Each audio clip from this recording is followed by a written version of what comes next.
ಶಿವಮೊಗ್ಗ ಜಿಲ್ಲೆಯಲ್ಲಿ 34 ವರ್ಷಗಳಿಂದ ಅಡ್ಡಪಲ್ಲಕ್ಕಿಸು ನಡೆದಿದ್ದ ಅಧಿಕಾರ ನಮ್ಮ ಜಿಲ್ಲೆಯವರೇ ಆದಂಥ ಯಡಿಯೂರಪ್ಪರವರ ಕೃತಜ್ಞತಾ ಸಮರ್ಪಣೆಯನ್ನು ಅರ್ಪಿಸಬೇಕು ಅಂತೇಳಿ ಹಮ್ಮಿಕೊಂಡಿರತಕ್ಕಂಥ ಈ ಕಾರ್ಯಕ್ರಮದಲ್ಲಿ ಈ ಶಿವಮೊಗ್ಗ ಜಿಲ್ಲೆಯಲ್ಲಿ ಇಷ್ಟು ಸಾವಿರಾರು ಜನ ಸಂಖ್ಯೆಯಲ್ಲಿ ಸೇರಿ ಈ ಕಾರ್ಯಕ್ರಮವನ್ನು ಯಶಸ್ವಿ ಮಾಡಿದ್ದೀರಾ. ಅದಕ್ಕಾಗಿ ನಿಮ್ಮೆಲ್ಲರಿಗೂ ಕೃತಜ್ಞತೆಗಳನ್ನು ಸಲ್ಲಿಸ್ತಾ ಇದ್ದೇನೆ.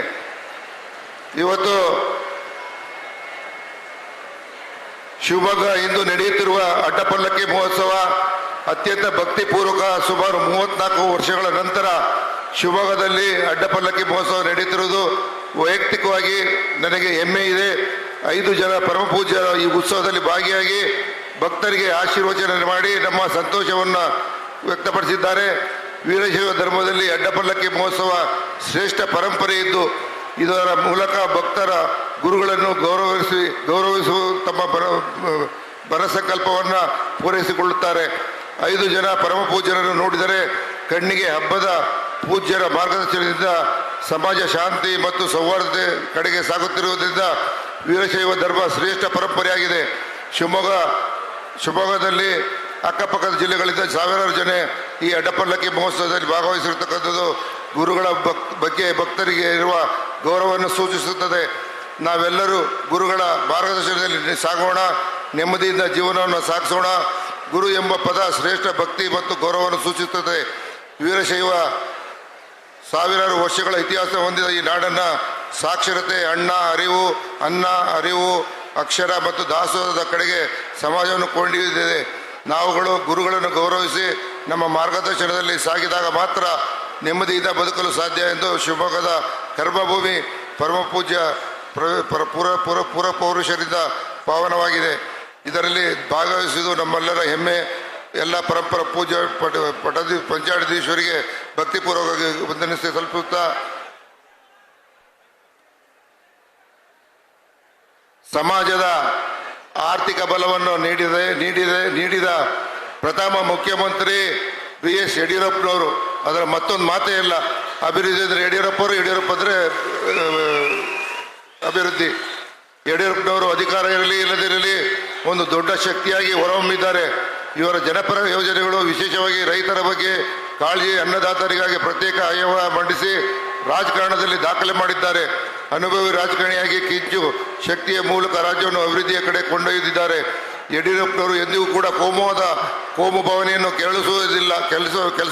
ಕೆಲಸ ಮಾಡಿಲ್ಲ. ಭಾರತೀಯ ಜನತಾ ಪಕ್ಷದಲ್ಲಿ ಒಬ್ಬ ಜಾತ್ಯತೀತ ನಾಯಕರಾಗಿ ಎಲ್ಲ ಪಕ್ಷದವರನ್ನು ಗೌರವ ಕಂಡು ವಿಶೇಷವಾಗಿ ರಾಜ್ಯದ ಭೌಗೋಳಿಕ ಮತ್ತು ಆರ್ಥಿಕ ಅಭಿವೃದ್ಧಿಗೆ ಜೀವ ತುಂಬಿರುತ್ತಾರೆ.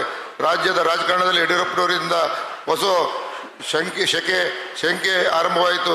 ಯಡಿಯೂರಪ್ಪನವರ ವೀರಶೈವ ಲಿಂಗಾಯತ ಸಮಾಜದ ಬಗ್ಗೆ ಹಾಗೂ ಎಲ್ಲ ಸಮಾಜಗಳ ಬಗ್ಗೆ ಅಪಾರವಾದ ಗೌರವವನ್ನು ಹೊಂದಿದ್ದಾರೆ. ಇದಕ್ಕೆ ಇಲ್ಲಿ ಸೇರಿರುವ ಜನಗಳೇ ಸಾಕ್ಷಿ. ಅಭಿವೃದ್ಧಿ ರಾಜಕಾರಣದಲ್ಲಿ ಜನಪ್ರತಿನಿಧಿಯಾಗಿ ರಾಜಕಾರಣದಲ್ಲಿ ಹಲವು ದಾಖಲೆಗಳನ್ನು ದಾಖಲಿಸಿದ್ದಾರೆ. ಇಡೀ ರಾಜ್ಯದಲ್ಲೇ ಪ್ರತಿಪಕ್ಷವಾಗಿ ಗೌರವಿಸಲ್ಪಡುವ ಯಡಿಯೂರಪ್ಪನವರು ಶಿವಮೊಗ್ಗ ಜಿಲ್ಲೆಯ ಎಂದು ಹೇಳಲು ನಮಗೆ ಹೆಮ್ಮೆ ಇದೆ. ಒಂದು ರಾಷ್ಟ್ರೀಯ ಪಕ್ಷವನ್ನು ಕೆಳ ಹಂತದಿಂದ ಪ್ರಾಮಾಣಿಕವಾಗಿ ಹೋರಾಟದಿಂದ ಅಧಿಕಾರಿಗೆ ತಂದು ಕೀರ್ತಿ ಯಡಿಯೂರಪ್ಪರಿಗೆ ಸಲ್ಲಬೇಕು. ಎಂದಿಗೂ ಕೂಡ ಶ್ರೀಯುತರು ದ್ವೇಷ ರಾಜಕಾರಣವನ್ನು ಮಾಡದೆ ಜನಗೋಸ್ಕರ, ಸಮಾಜದ ಪರ, ಅಭಿವೃದ್ಧಿ ಪರ, ಜನಸ್ನೇಹಿ ಆಡಳಿತವನ್ನು ನೀಡಿ ಹುಟ್ಟು ಹೋರಾಟಗಾರರು. ದಕ್ಷಿಣ ಭಾರತದಲ್ಲಿ ಭಾರತೀಯ ಜನತಾ ಪಕ್ಷ ಸರ್ಕಾರವನ್ನು ಪ್ರಥಮ ಬಾರಿಗೆ ತಂದ ಕೀರ್ತಿ ಗೌರವಾನ್ವಿತ ಯಡಿಯೂರಪ್ಪನವರಿಗೆ ಸಲ್ಲುತ್ತದೆ. ಇಡೀ ರಾಜ್ಯದ ಸಮಗ್ರ ಪರಿಚಯವನ್ನು ಹಾಗೂ ರಾಜಕಾರಣದ ಏಳು ಬೀಳುಗಳನ್ನು ಕಂಡಿರುವ ಪ್ರಬಲ ರಾಜಕಾರಣಿ ಮತ್ತು ತಮ್ಮ ಆಡಳಿತ ಅವಧಿಯಲ್ಲಿ ಎಂದಿಗೂ ಕೂಡ ದ್ವೇಷ ರಾಜಕಾರಣ ಮಾಡಿದವರಲ್ಲ. ಅಭಿವೃದ್ಧಿ ರಾಜಕಾರಣಕ್ಕಾಗಿ ಹೊಸ ವ್ಯಾಖ್ಯಾನ ನೀಡಿರುವವರು. ಈ ರಾಜ್ಯದ ಮಠ ಮಂದಿರಗಳೆಲ್ಲ ಶ್ರೇಷ್ಠ ಭಕ್ತಿ ಹಾಗೂ ಗೌರವವನ್ನು ಸೂಚಿಸಿರ್ತಾರೆ. ವೀರಶೈವ ಧರ್ಮ ಸಾವಿರಾರು ವರ್ಷಗಳ ಇತಿಹಾಸವನ್ನು ಹೊಂದಿದ್ದು ಈ ನಾಡನ್ನು ಸಾಕ್ಷರತೆ, ಅನ್ನ ಅರಿವು, ಅಕ್ಷರ ಮತ್ತು ದಾಸೋಹದ ಕಡೆಗೆ ಸಮಾಜವನ್ನು ಕೊಂಡೊಯ್ದಿದೆ.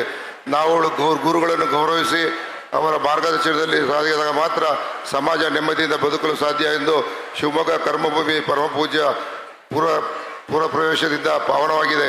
ಇದರಲ್ಲಿ ಭಾಗವಹಿಸಿದ ಒಂದು ಹೆಮ್ಮೆ ಎಲ್ಲ ಪರಮ ಪೂಜ್ಯ ಪಂಚಾಯತೀಶ್ವರ ಭಕ್ತರಿಗೆ ಪೂರ್ವಕವಾಗಿ ವಂದಿಸಿದ್ದೇನೆ. ಧನ್ಯವಾದಗಳು.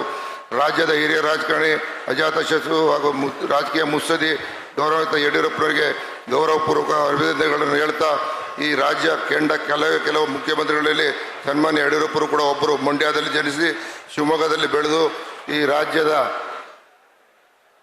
ಗೌರವಾನ್ವಿತ ಯಡಿಯೂರಪ್ಪನವರಿಗೆ ನಾಡಿನ ಪರಮಪೂಜ್ಯ ಆಶೀರ್ವಾದ ಮಾಡುವುದರ ಮೂಲಕ ಇನ್ನೂ 106 ವರ್ಷ ಈ ರಾಜ್ಯದಲ್ಲಿ ಅಭಿವೃದ್ಧಿಗೆ ದುಡಿಯುವ ಶಕ್ತಿ ನೀಡಲಿ ಎಂದು ಪ್ರಾರ್ಥಿಸುತ್ತೇನೆ.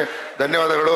ಮತ್ತು ಇವತ್ತು ಕರ್ನಾಟಕದಲ್ಲಿ ಕೇವಲ 1-2 ಜನ MLA ಇದ್ದಂಥವ್ರನ್ನ ಇವತ್ತು ರಾಜ್ಯದಲ್ಲಿ ಆಡಳಿತ ತಂದು BJPಯನ್ನು ಬಲಪಡಿಸಿ BJP ಅಂದರೆ ಯಡಿಯೂರಪ್ಪ ಅಂದರೆ BJP ಅನ್ನೋ ರೀತಿಯಲ್ಲಿ ಮಾಡಿದಂಥ ಯಡಿಯೂರಪ್ಪರಿಗೂ ನಾನು ವೈಯಕ್ತಿಕವಾಗಿ ನಮನಗಳನ್ನು ಸಲ್ಲಿಸುತ್ತಾ ಈ ಕಾರ್ಯಕ್ರಮದಲ್ಲಿ ಮಾತನಾಡಲು ಅವಕಾಶ ಮಾಡಿಕೊಟ್ಟಂಥ ತಮ್ಮೆಲ್ಲರಿಗೂ ಪಂಚಪೀಠಾಧೀಶ್ವರಿಗೂ ಮತ್ತು ವೇದಿಕೆಯಲ್ಲಿ ಬರತಕ್ಕಂಥ ಎಲ್ಲ ಸ್ವಾಮಿಗಳಿಗೂ ಮುಖ್ಯ ಅತಿಥಿಗಳಿಗೂ ಇಲ್ಲಿ ಸೇರಿರ್ತಕ್ಕಂಥ ಎಲ್ಲ ನನ್ನ ಸೋದರ ಸೋದರಿಯರಿಗೂ ಮಾಧ್ಯಮ ಮಿತ್ರರಿಗೂ ವಂದಿಸಿ ನನ್ನ 2 ಮಾತನ್ನು ಮುಗಿಸ್ತೀನಿ.